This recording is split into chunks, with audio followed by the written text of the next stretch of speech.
आ गया बस मैं भाई।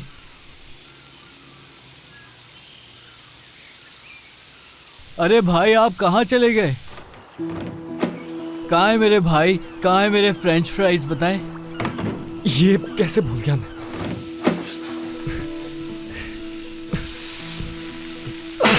क्या हो गया है मुझे? वो कैसे बेकसूर हो सकता है?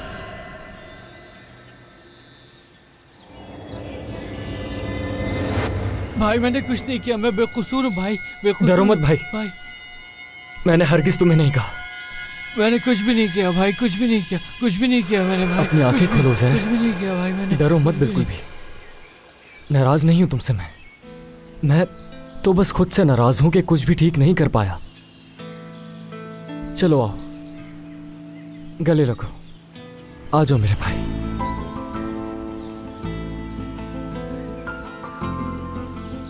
चलें भाई फ्रेंच फ्राइज खाते हैं। हाँ चलो आओ खाते हैं फिर। चलो आओ बैठो, आ जाओ।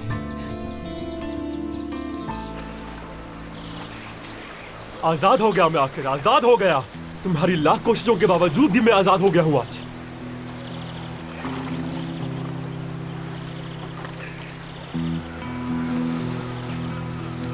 हेलो आमिर। मैं बाहर आ चुका हूं सईद भाई। जिसके बाप ने उसे धुतकार दिया, आपने उसका साथ दिया। ये मैं कभी नहीं भूलूंगा। क्या कह रहे हो आमिर? मैंने तो कुछ भी नहीं किया। क्या मतलब कुछ नहीं किया? अभी किसी ने इल्जाम अपने ऊपर लिया और मुझे छोड़ दिया। बाबा ने बचाया है ना, वही हो सकते हैं। तुम्हारे बाबा को तो लगता है तुम अभी भी जेल में हो। मैंने उन्हें बहुत समझाने की कोशिश की लेकिन कोई फायदा नहीं हुआ। तो वो कौन है फिर? कोई क्यों खामखा अपने सर के ऊपर जुर्म लेगा? हो सकता है तुमने किसी पे एहसान किया हो और उसने उसका बदला चुकाया हो। चल मैं बाद में बात करता हूँ। बात क्या है? उससे नहीं मिलना चाहोगे जिसने बचाया तुम? कैसा बचाना? क्या बकवास है ये?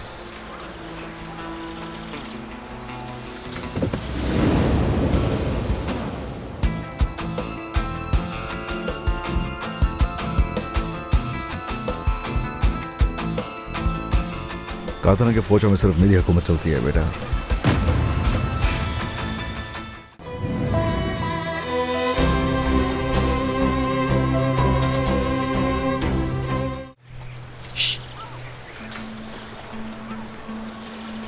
भाई इधर आओ जरा। बात क्या है? उससे नहीं मिलना चाहोगे जिसने बचाया तुम? कैसा बचाना? क्या बकवास है ये?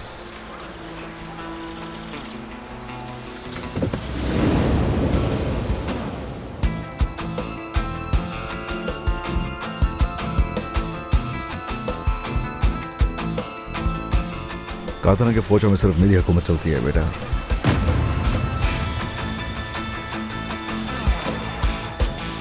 तो आपने निकलवाया मुझे, इसलिए अब मेरे कर्जदार हो गए। एंजॉय करो आजादी अपनी आज से। वक्त आएगा तो ये कर्ज लौटा देना। चलो फिको।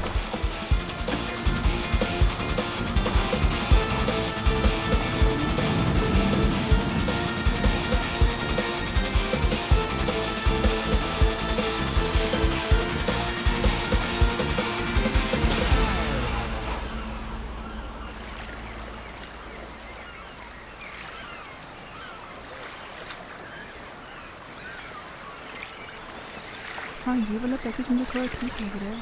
चलिए मैं इसके बारे में सोचती हूँ।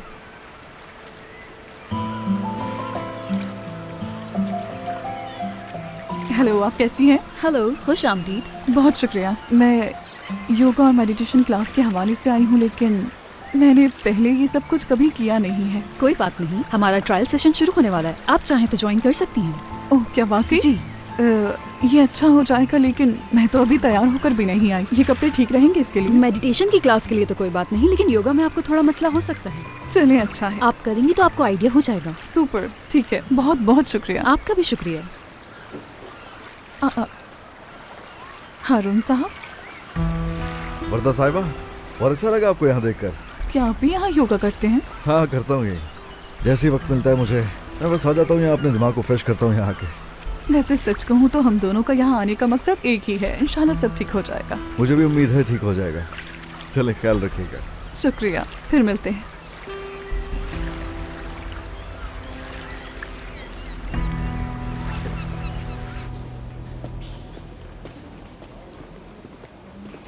कोई बात नहीं बेटा। जी कौन? क्या आप फ्री हैं?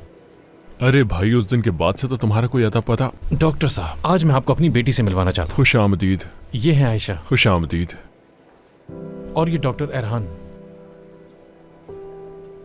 दरअसल कोई इसे छुए इसको पसंद नहीं है, बुरा मत मानिएगा। अब ठीक है, चलो बैठिए। बेटा बैठ जाओ। असल में आयशा मेरी सेहत को लेके थोड़ी फिक्रमंद थी, तो आपसे कुछ सवाल करना चाहती थी, कुछ पूछना है। हाँ बिल्कुल, बात करते हैं। कितने साल हो गए आपको डॉक्टर बने हुए? तकरीबन 20 साल हो चुके हैं, मगर अभी तक मैं मौजू को समझा नहीं हूँ।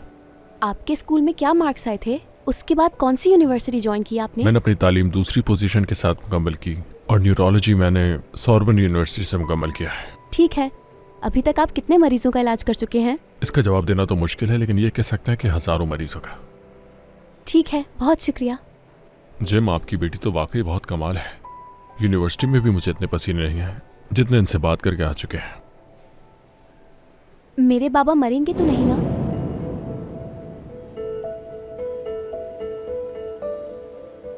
पापा कहते हैं बीमार नहीं है वो, लेकिन उनकी गर्दन में दर्द रहता है और इनकी नज़र भी धुंधली हो रही है। मैं इनका चेहरा देखकर समझ जाती हूँ। ये एक बार बेहोश भी हो गए थे। अगर बाबा ठीक होते तो इनमें से कुछ भी ना होता। ये बटरफ्लाई ग्लायोब्लास्टोमा कोई ग्लायल ट्यूमर या फोकल ब्रेनस्टेम ग्लायोमा हो सकता है। आपको ये सब कैसे मालूम? मैंने रिसर्च की है। बटरफ्लाई ग्लायोब्लास्टोमा सबसे ज्यादा जानलेवा है। बाकी वो दोनों बीमारियां सर्जरी से ठीक हो सकती हैं, लेकिन उनमें रिस्क बहुत है। अगर फौरन सर्जरी ना की जाए तो इससे पेशेंट की मौत भी हो सकती है। तो बताएं बाबा को इनमें से कौन सी बीमारी है?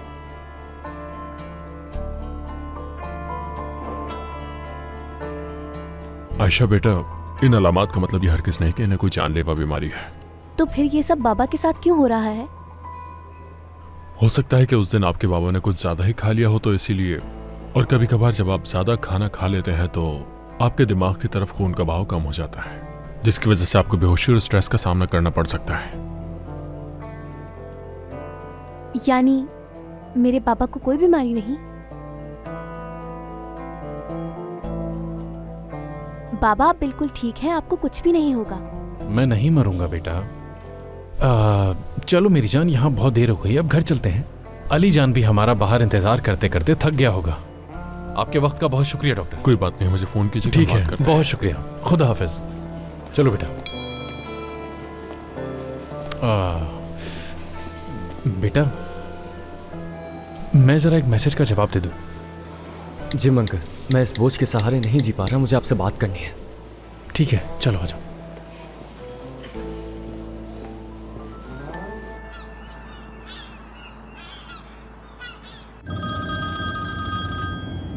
हेलो जिम अंकल, मैं आमिर। आपकी मदद का बहुत शुक्रिया। आपने मेरे लिए वकील भेजा था, उससे ही आपका नंबर लिया। अभी कहाँ पर हो तुम बेटा? मैं रिहा हो गया हूँ। असल मुजरिम ने इतराफ़ जुर्म कर लिया, इसलिए मुझे छोड़ दिया उन्होंने। ओह चलो, ये तो अच्छी खबर है। असल में तुम्हारा बयान ही इतना उलझा हुआ था कि पुलिस को तुम्हें पकड़ना पड़ा। आखिर ये सब हुआ कैसे? क्या बताऊं अंकल, जब मैंने उस लड़की को खून में लथपथ देखा तो मेरे दिमाग ने तो काम ही करना छोड़ दिया। किससे क्या कहा कुछ याद नहीं है मुझे। तो क्या तुम पहले से जानते थे कि तुम्हें पुलिस ढूंढ रही है? क्या तुम वाकई में भागने वाले थे? मैंने तुम्हें तुम्हारे वालिद से बात करते हुए सुना था। असल में मेरे पीछे कोई पड़ा हुआ है जिसके दूर दूर तक ताल्लुकात है और वो इस्तेमाल कर रहा है। मुझे जेल भिजवाने में भी उसी का हाथ था। मैं डर गया था काफी, इसलिए मजबूरन भागने का सोचा। लेकिन जब तुमने आयशा और उज़ैर को देखा तो अपने आप को खतरे में डाल दिया और वापस आ गए। क्योंकि आयशा मेरे लिए बहनों जैसी है। माफ करना बेटा, मैंने तुम्हें गलत समझा। लेकिन आखिर ये आदमी है कौन जो तुम्हारे इस तरह से पीछे पड़ा हुआ है? कौन हो सकता है? वही असगर है